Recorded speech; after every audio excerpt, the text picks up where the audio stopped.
Hello everyone, Throttle on John here. We're going to change oil on this Honda Pioneer 1000. We're just going to do the engine oil today. We're not going to do the transmission. And so the first thing is you just pop the bed up, you pull on this lever, and of course your bed will tip up. You've got the engine oil there on the top. This one we'll be filling. You can pull off these 4 pins here to access it a little easier, but I've got a funnel and I'll be able to get in there just fine without doing that. So we're going to not worry about removing those pins, but if you need to remove it, feel free. And then you have the engine oil filter on top. It says ENG, marked engine, and then the DCTs for the transmission on the bottom. We're just doing the engine oil today. I'll do the DCT or transmission later, so feel free to like and subscribe, and I'll hit that on the next time. We're at 20 hours now, so I'm doing the break-in oil change. Make sure you do that. Super important with these modern engines. They just need clean oil. So all you need is a socket and a drain pan. I got a drain pan there for the oil. You just need a 12 millimeter socket and a 10, I believe it's a 10 millimeter for the filter. It could be an 8. Nope, it's a 10. So 10 millimeter for the filter removal cover and 2 12 millimeter sockets for the bottom. Now, what's cool is on the bottom here, it's marked engine. And so here, if you look, sorry, I'm moving around, you have engine oil here, and then there's the 12 millimeter. And then over here, it also says engine oil here. So those are what you're going to remove to change the engine oil. Now, if you look ahead, this is towards the front of the machine. This says it's for the transmission. So we're not going to remove that. So if we back up, this is kind of confusing to me. You've got an oil tank and an engine plug. So you got 2 plugs to be removed for your engine. And then the forward most one, I believe it's a 17 millimeter, is for the tranny. So we're not removing that. You don't want to drain your transmission and then not refill it. You'll have a bad day. So we're going to remove the 2 12 millimeters for the engine oil, and then we'll refill the engine oil, and we'll do the DCT another time. You can change the filter for the transmission at this time, but I'm going to wait. I'm going to be changing the engine oil or the tranny oil DCT oil soon, so I'm just going to wait on that. So let's start by pulling out the 2 12 millimeter plugs here, using a 12 millimeter socket, and we'll let that drain. So we have a plug here and a drain plug here. So we're going to put our ratchet on here. And remember, lefty loosey, righty tighty. And we're just going to loosen that up right now. Break it loose, and then we'll take the other one loose in the same fashion and let them drain.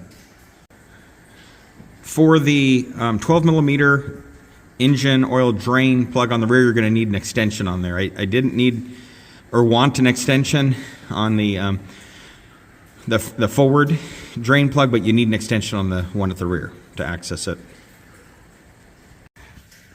So here I am removing that rearmost plug. You could probably use a long socket, a deep well socket, but mine was short, so I needed an extension. But you might get away with a long socket. So I'll remove this one, and then this one right over here. We'll let that oil drain. While we're doing that, we'll probably go ahead and remove the filter. Have some paper towels and gloves standing by, because despite my best efforts, I did make a little bit of a mess. And this is 6 quarts of oil, so make sure whatever drain pan you're using can hold 6 quarts of oil. And this one's nice because it was kind of long, so I was able to catch both things draining at the same time. But do have some paper towels and gloves standing by. The plugs are the same, so you don't have to worry about mixing those around. They do have washers, but you could probably reuse those a time or two. They appear to be metal or aluminum, but you can get a few uses out of them. But if in doubt, change it every time. And then let's go ahead and remove the oil filter and replace that while that's draining out. In addition to the 12 millimeter socket, an extension and a ratchet, and a drain pan, and a few towels, you'll also want to have a Honda oil filter. There's the number there, and then 6.1 quarts of oil.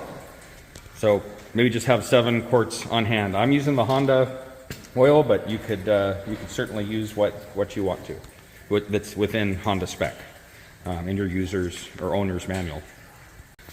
So here we are coming in from the back rear of the machine, and you can see in front of the left driver's rear tire, you see the top one is the engine oil. We're going to remove that. You can also see the oil draining down there out of one of the forwardmost engine oil drain plug, and then there's one, actually that might be the oil tank, but then there's one under the engine 2 drain that we can't see. And we're going to take off these 3 little bolts there and leave that to 10. That's a 10 millimeter socket, and we'll put a new filter in. So let's go ahead and we'll do that now. So now we're going to go ahead and remove those 3 10 millimeter bolts to get the oil filter out, and we're going to change that now. I like to have a clean place to go with this cover, so before I remove that cover and loosen those all the way off, I have this set up so I can put the cover on that. So we have our 3 bolts out of the cover. I'm going to come back over to this and see if I can wiggle this loose.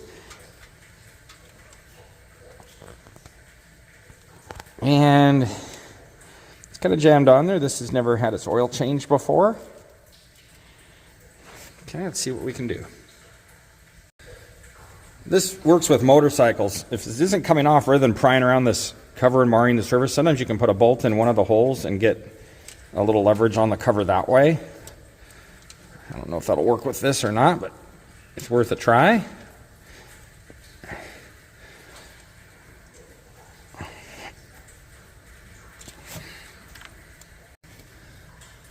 I got the cover a little ways off using that method, but I'm going to use a plastic kind of trim removal tool just to kind of finish the job, just lightly get up here and just work my way around. Something plastic is nice because it typically won't mar any surfaces that need to seal. So I was able to get this plastic tool kind of behind here and just gently work it, and got it pried off just by gently working that back and forth and around the cover. And it came loose. Now it's just a matter of working that off, and there it is. There should be a spring in there, and there it is. So make note, the rubber side of the filter will go in and the spring will go out. Put that cover over where our clean area is. I want to keep this all clean, and we'll take the filter out. There it is. So we go back in, that rubber side will go in. Okay, we're just going to clean that out with a rag now. So I just have some blue Costco shop towels. I'm going to wipe around here. I could use some contact cleaner. When I'm all done, I'll definitely use some Maxima contact cleaner. And this will be easier to get off next time because I'm going to put some silicone grease around the O-ring, or certainly engine oil. I found that sometimes from the factory these things can be a little tight, so we're just cleaning all this up. If your vehicle's really dirty, it doesn't hurt to maybe wash your machine before you do this. This one is dirty, but at least I checked where these filters were and they weren't dirty, so I didn't feel like I was going to contaminate my motor by changing the oil today. So we're actually prepped there, ready for the new filter. If you ever need contact cleaner, Maxima's good stuff. I'm not affiliated with them in any way. You can get on Amazon, or most motorcycle shops have it. So I'll probably take a spritz of this to this cover over here and get it all cleaned up. And we'll inspect our O-ring. It looks good. It was definitely dry, which is why it was so hard to get off. So I'll put some engine oil or silicone grease around that. You could use silicone grease. It's not hard on rubber. You wouldn't want that in the side of the engine, inside of it, but you could put it on this rubber gasket here, or another grease that's friendly, or just use motor oil. Just use engine oil, but this one I can tell is dry. That's why that cover was so blooming hard to get off. So here's the Honda oil filter that we're going to use. I recommend using Honda parts. Once again, there's the part number. It's 15412 HP7 A01. And so we're going to take and put this rubber side into the motor. I'm going to put a little engine oil around that. The spring, this will go to the outside, and the spring will go against that. Okay, so here we have the filter. We're going to put this rubber side in. You wouldn't have to put oil around that, but I think it helps. And then here we go. We're just going to put that in. Wiggle it a little, make sure it's seated in, and it is. Seats in really easy. Then, and treat this like you're doing surgery. You want it to be clean. You don't want any contaminants inside your motor. So here I'm coming back over to my cover, which I have on a clean towel, and bolts on a clean towel. I'm going to put some silicone grease around the O-ring, not inside this cover, or you could use engine oil. That'll make it come off easier next time. Rubber likes silicone grease. So I'm just going to take some silicone grease. Here it is right here. You could use whatever you want. That's the silicone grease or friendly with rubber, and we're going to put this around this O-ring. That'll make it go on easier this time and come off easier next time. We won't have to pry it off. So here I am taking a little silicone grease, and we're just putting it around that O-ring. Not inside. We're not going to put this in the engine oil. You're not going to contaminate anything. But you could use engine oil on your finger and dab it around that O-ring. That would work fine. So don't go out and buy silicone grease if you don't have any. And we're just going to put a little bit more on there.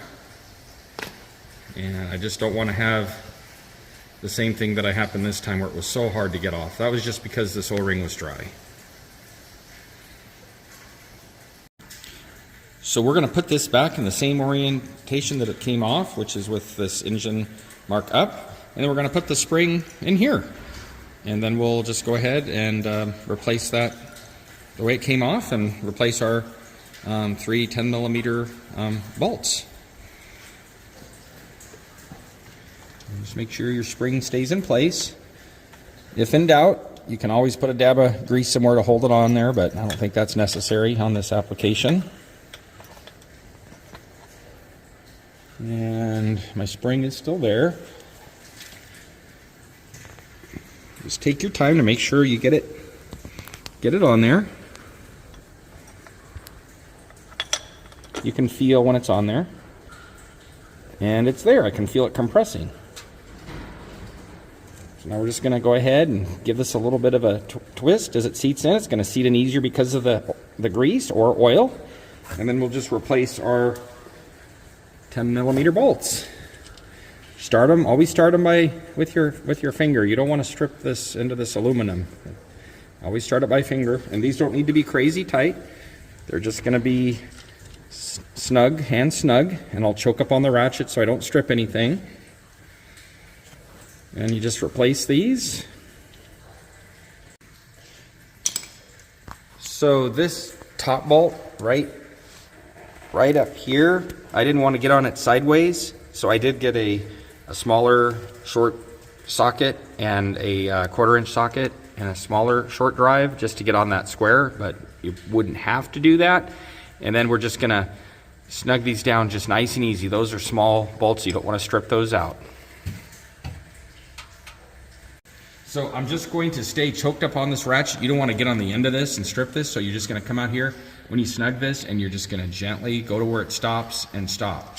Now if you're on a smaller one like this, then it's a little easier to not get so much force in it, but I'm still going to come up here and just lightly snug those down.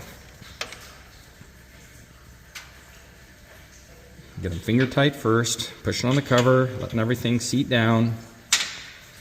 And then we're just going to lightly snug these.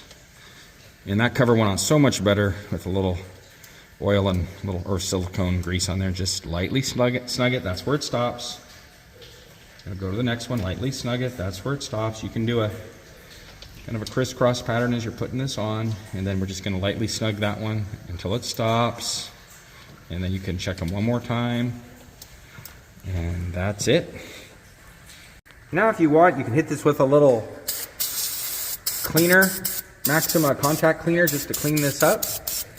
And follow up with a rag. That way it won't attract dirt and grime. I've inspected these washers. They look awesome. I'm going to reuse them, but it's never the wrong thing to replace them. And I'm going to put grease on these threads and on the washer so that this doesn't want to seize in here. This is a trick from working on dirt bikes and things. And we'll displace or wipe off the grease on the end of this so it's not going into the motor, but this is a good little trick for, you'll never have something seize in if you put grease on these washers. It'll never get stuck in there. So just feel free to be real liberal with it. Put your washer on. And then wipe it off the ends so it doesn't go into the motor. Just on the threads. And then we're going to replace these back into the motor.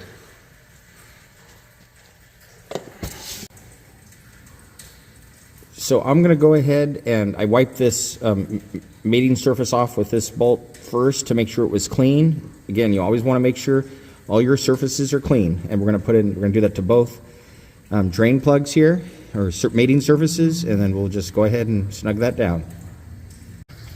Turn this bolt and do this video. Feel it's right there is the correct spot, and there it is. We're started by hand, so I'm just going to put that down finger tight, and then I'll snug it off with the ratchet.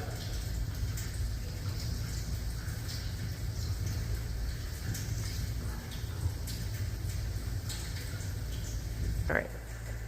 So this doesn't need much to snug it down. You're just going to get in here, and when it stops, you're going to stop, and that's all it needs because you're screwed into aluminum. So get it snug, but don't torque on that like you're torquing down a lug nut or something. Just nice and easy. When it stops, you're done. You could go to your manual and get the torque spec on that, but I've had good luck with just torquing it, tightening it to where it stops, and then stopping with the force. And do that to both oil drain plugs for the. So another tip is put a tarp down before you do this project. As clean as I thought it was going to be, it still got off away from me. So if you have a tarp, throw it down. It'll save your cleanup, make it a little quicker. So here we are coming to the engine fill plug is on the top of the motor. I didn't remove that plastic cover, but you sure could. Depending on your model, you might need to remove those 4 plastic rivets. And then I have a long funnel. I'm just going to go ahead and put it in there. And I can get 6.1 quarts of oil in there, no problem in that orientation. So let's go ahead and add the oil now. So let's go ahead and add your oil now. I'm using the Honda oil, but you could use the oil of your choice. And this is going in just fine without removing that access cover. And we'll add 6.1 quarts in that fashion. Okay, we have our 6.1 quarts in, and now we're just going to replace our little plug for the top of the engine oil fill with the engine oil fill cap. And that's it. Start your motor, check for leaks, check the level, and that's it. You're done. Okay, so as per the manual, we're going to let this idle for 3 to 5 minutes in a well-ventilated area. We're going to turn it off, let it wait for 2 minutes, let it sit for 2 minutes, not running, and then we're going to check the dipstick, which is next to the fill cap on this model. It's right, you can see the oil fill with the yellow mark on it, and the dipstick is down there that's black. I initially thought that was for the DTC fill, for the tranny fill, but it is not. The tranny fill is below the seat up here.